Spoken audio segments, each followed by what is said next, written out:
All right, we're back here on the bonus round up at Double Fine for our final discussion with Tim Schafer. Not final ever, but final this episode with Tim Schafer from Double Fine, Adam Susser from Theory Head, and Danny O'Dwyer from GameSpot.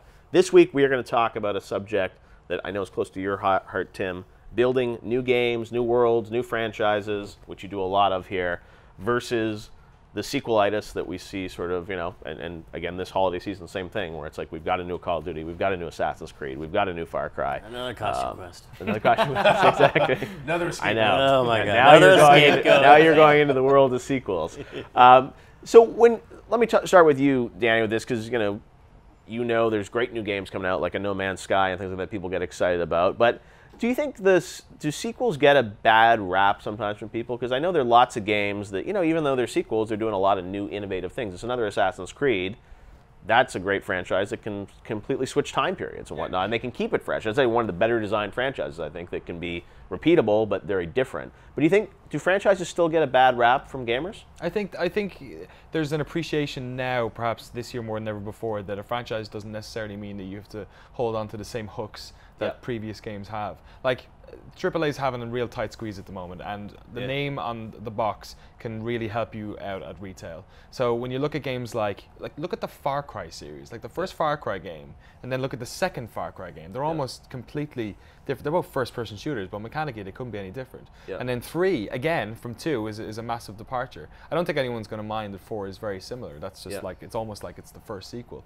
Assassin's Creed is doing the same thing. It looks, it's got the hooks that people appreciate, but it looks like the sort of moment-to-moment gameplay is different enough. I think at the end of the day, people enjoy games like quality is the most important thing. Watch Dogs probably didn't.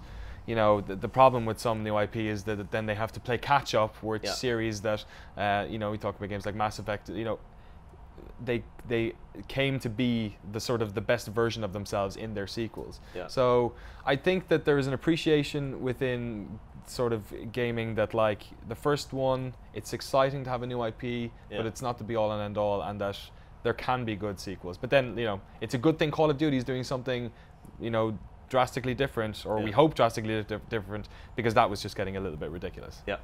Well, and you got some fans that love the same again and again. They don't want it to be too unfamiliar. If Call of Duty had changed into a top-down strategy title, that may not be necessarily what people want. That's a good question. Do people really mind sequels? Like, when we talk about, sequels seem like a drag when you're going through press conference at E3 and you're just like, every single game announced is has a number after it, and you're kind of like, mostly my entertainment right here in this theater, I would like to be enhanced by having something I've never seen before. That would be great.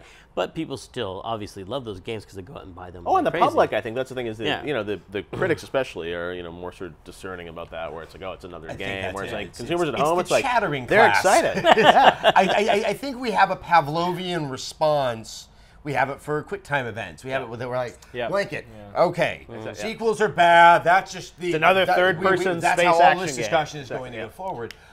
Also, to your point, Danny, that from an economic standpoint, once you've built the first version of the game, that has been probably the hardest struggle, because you've had to iterate and figure out what are the game mechanics, how is this going to look, what is the technology going to have to be that's going to support that gameplay.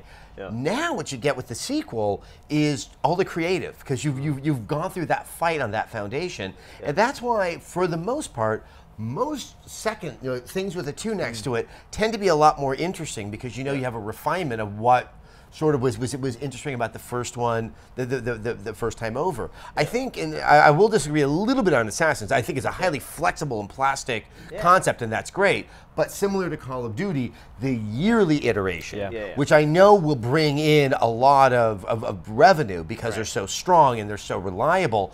But those are both games that seem to have struggled to do something new and different, because you're talking about such tight turnarounds that you don't have that kind of breathing room to kind of reset it and figure out what made it fun in the first place and capitalize on that. No, and that's, the Assassin's franchise, I think, you're right, over time, like, because they had the modern day stuff and they were maybe going to push more into that, and now it feels like they've gone back to sort of, the traditional kind of formula. But yeah, I guess it's a franchise, I think, that is pretty flexible, that could go in a bunch of different directions. It has great potential. But exactly, you're right. It really is kind of a handful of things and side quests. They're doing that, like, the 2.5D sort of game set in China, which is one of like the DLCs for this one, which is like a totally different kind of game, which looks almost like Prince of Persia. So I think there's opportunities, but you're right. Like, why don't we see more of that with, Call of Duty could be a bunch of different styles of game. Yeah, they just don't go there. I wonder if it's something to do with the fact that the most people who buy those games, those big AAA games, are folks that don't play just as many games as we do. Yeah, right. Like, we get burned out on a lot of these games a lot quicker, or we will play every annual franchise, be it part of like just we love playing every single game we can, or professional responsibility. But like, when my brother goes out and buys games, he'll buy one Call of Duty every 2 It's an years, insurance maybe? policy. It's like, oh, Call of Duty, I know it's probably going to be Exactly. pretty good. If It's I'm like going to one of those, buy 2 or 3 games every year, I want to know that those 2 or 3 games are stuff that Adam I has a like. note. He has to get it. I'm probably going to regret this analogy, Yes. but what we are dealing with Mass has a Effect. Mass very, Effect. What happened in Mass Effect 3? it has a very clear analog to the adult entertainment industry back in the 90s when everything was on VHS. The second time you brought up porn. What was on the cover of that box Okay. was essential for it to generate sales. Yeah. And I think that is because we're talking about $60 or more on a game, that there has to be that level of comfort for the less informed consumer that, familiar sounds safer than something that's absolutely new and different, where you just don't know if it's any porn, good. or are you not? And you can like you can take a risk on something like a movie or a book, perhaps, but like the thing is, when you're buying a game like an Assassin's Creed or a Call of Duty, which is like a multiplayer, like a game that you're going to spend a lot of time playing, like they're massive. Like, it's not even at that stage the sort of commercial investment. It's the I want to play this game for a long time. I want this to be something that I'm like 60% sure I'm going to enjoy doing. So people don't they're risk averse when it comes to that sort of stuff. Yeah, and there's obviously a good side and a bad side to sequels. Like, there is the bad side, which in some ways is just maybe your suspicions for the reasons of why a sequel was made. It was just like, let's play it safe with this, I wish, but part of you wishes they had invented something new. Yeah. But the good side of it, like we were talking about, is that you can it's just really hard to get games right the first time. Like, when you're really inventing something new, it's hard to nail everything. And the second time through, it's just, your team is together, you know what you're doing, your engine is down, and you can just make everything better. And that's a really positive thing. I think for me over the years, I've stayed away from sequels, mostly just because there's some other new idea I want to do. Yeah. You know what I mean? So if I, there was a lot of pressure to make a Full Throttle 2, because Full Throttle did all right, and they were like, let's do that. But I was like, it's the skeleton game I want to make, and then we'll go back and we'll do, another Full Throttle one. So that's just the main thing, is that some people are just more like, there's just a whole backlog of ideas they want to get out, and so it's hard to also do that and do sequels. But now, like at Double Fine, we can do that because we have multiple teams, so we can do Costume Quest 2 and do original stuff, and that's just what everyone should do. Multiple teams. I find that like the marketing stuff is a massive pull on this in terms of the big games, because look at something like another Bay Area developer, what Supergiant did between Bastion and Transistor, is that they're very mechanically similar, and they operate on a sort of, it's the minutiae that's different. It's got a different title, but they could do that because the people who played Bastion were like, oh, Supergiant are making another game, so they didn't need to have the like Bastion 2 title to give them the dive to get into it. But I don't think that's the case for big budget games. Right, but even at Double Fine, people naturally, just because it's Double Fine, same with Double Fine Presents, like, oh, it's probably going to be pretty interesting, it's going to be, creative, new, and they'll give it a shot, right? Whereas if it was just, a game by itself, or even Gang Beasts, great example, like that would have had an audience, but I think hopefully you guys have been able to build that audience too. And they're funny examples, like I always like Final Fantasy has always been fascinating to me, because like trying to find the through lines through that whole world. Chocobos. It seems to be Chocobos. Although the movie didn't have very many Chocobos, that first Final Fantasy. Oh yeah, the CG Spirit one. No Fun, Yeah, or whatever it was. That was Spirit No Fun had very few Chocobos. Yeah, that was my. No, but I mean, But that those at some name point- means something, Right. and you do tend to buy the next one, even though at least story-wise, it's going to be very little to do. Well, no, and I mean, this is the only really entertainment medium where it's like you have that sort of very predictable turn of like, you're going to have a Call of Duty every year, you're going to have an Assassins, and it's like people keep buying. I mean, they keep growing, if anything. I mean, more and more people love that stuff. I think some of it has to do with marketing also on the AAA side. Sure. That very few new IPs. If you go back and you look at how they were sold, you can just see, like, I don't know, You know, actually, one example I would have right now is Sunset Overdrive, Right. which the game I believe it to be is just not being reflected in kind of the splash pages I'm seeing on various websites or even some of the trailers. Well, that's a a game that's so hard to sort of figure out how to communicate. Exactly, right? and that once it You go actually through that a finds little its bit, Tim, audience too. and it It's like, connects. how do you market these games, right?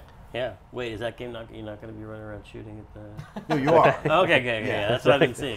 Total head fake. Okay. Good. But I mean, you face that too, Tim, with sort of how your game, how do you market them, how do you position them? It's like there's sort of games you have to experience. And Yeah. it's like it's really hard to figure out. And the no way to marketing person wants to hear that. Like we've had meetings where we're like, well, we're just going to explain to people what this is. And they're like, oh my god. Right. It's hard. That's like the last thing you want to hear is like we have to explain to people what Right. the product is, and like No, but a lot of you look at the publisher side, they look at it and say like, hey, we got to invest in marketing, but we can't wait to get to the sequel, right? So it's like Evolve is going to be great, but wait till we get to Evolve 2 or Evolve 3, and it's sort of like that's the mentality of I think how a lot of these people think about it. It's like we have to invest on the front end and benefit hopefully with 2, 3, 4, and even creatively sometimes. You're not going to get there with the first one. So I think a lot of I think you find out what made it work, what connected Yeah. with the audience. That's where you can sell it for all the next sequels. That's why I feel like that the second game is always, and that was even the case last generation, where it's like Uncharted 2 was the best Uncharted, Mass Effect 2, it's like best Mass Effect. It's like the second game is really where you can hone in, and the third one I think is where the question is like, are you going to go off rails a little bit? Or are you going to do something completely different? It's like, how are you going to surprise people? Does the team want to be making it? Or, Exactly. Are they there now out of the sense of obligation? That's like that. You're going to see that if and when Watch Dogs 2 comes out. Right, Like that is a game that had something going on there, but needed a lot of like edges refined to sort of. Titanfall 2, Watch Dogs 2, like Yeah. all these games. Wouldn't Destiny it be cool if 2, they called it it's Watch Your Doggies? No. Watch Dogs 2, Watch Your that would be a Doggies. lot cooler. Watch your doggies. Watch your doggies. Coming soon from Ubisoft. Well, we'll see. It's going to be really Copyrighted interesting to now. see what games are going to deliver. Are there any new IPs this year? I think a lot of like a big game like Evolve moved to next year. Next year, I think there's some stuff like No Man's Sky, Evolve that people are excited about. Are there any games that, even for you, Tim? I mean, probably stuff you're putting in Double Fine Presents. But what are you really Massive Chalice and plug Broken opportunity Age. here? What are you? Are there new games or new studios that you're really sort of excited about right now? Yeah. Wait. Hold on. You totally put me on the spot. Ask this guy first. All right, cool. You talk about Mass Effect. I mean, at this taping, I have yet to play Sunset Overdrive. It's a game Okay. that really, Yep. because I love Insomniac, but there's that sense of exuberance that they're really I think that game's gonna be fun. shows them at their best, played it. and that's kind of what I want to see out of new IPs early on in a console generation, because that's where you can take that chance, find that audience, and hopefully kind of shape expectations so that you don't see such cautious concepts coming out to the market. Obviously, I worked a little bit with The Evil Within. Yeah. It was a return to a type of game that I love that you don't see that much of anymore, which is true, honest survival horror, where you just never feel like you're strong enough to make it through the game. Yeah. All of these have to then find the audience if it's going to have some impact on the culture of gaming in the years going ahead, though. I've actually been pretty underwhelmed with a lot of the new IP that's come out this year, and I think a lot of gamers have as well. Like Titanfall, I really enjoyed, but the sort of dip off on that happened pretty quickly. Watch Dogs was, it was pretty good, but a little bit underwhelming. And Destiny, I think, will be a much better game in 6 months' time. I think those are the three big ones. I think everyone would Yeah, I was probably trying to think say. of the list of the new IP. I mean, you mentioned No Man's Sky a lot, and that's amazing. Hopefully, I mean, I really get excited about that one. But actually, What was the that two for? games I'm most excited about to play this year, and this is perhaps the first time it's been in a long time, are Far Cry 4 and the new Assassin's game, and they are kind of known concepts, known. Well, quantities. and partially because there's just there's not that BioShock or that sort of completely out there thing that sort of is coming out this year. It's like stuff that you sort of know, and hopefully they will. This is their opportunity to really sort of surprise you. Like Far Cry, that's a franchise that could be completely different this time. But and also there's nothing wrong with that sense of comfort you feel when you sort of, it's like putting on that good pair of pajamas. It's like, I know this game, I know its mechanics. Now it's just it's. Well, like with Call of just Duty, wearing you a expect slightly it to be different sash, a you 6 know, to I 8 like hour kind of blockbuster movie vibe. You're going to get through it, and it's Yeah. like there's nothing wrong with sort of having fun about it. It may not be your game of the year, but it's like it's still enjoyable. And That's what people I've look for. never had buyer's remorse for buying FIFA every single year for Right. the past 15 years. Like there are some games that you just accept. This Right. is very similar. You guys know. I have That's no it, idea. exactly. I'm involved in the other It's all guy. you know, exactly. Where's that spreadsheet? Goal. There are certain games that you just you understand that it's going to be very similar and you're okay with it.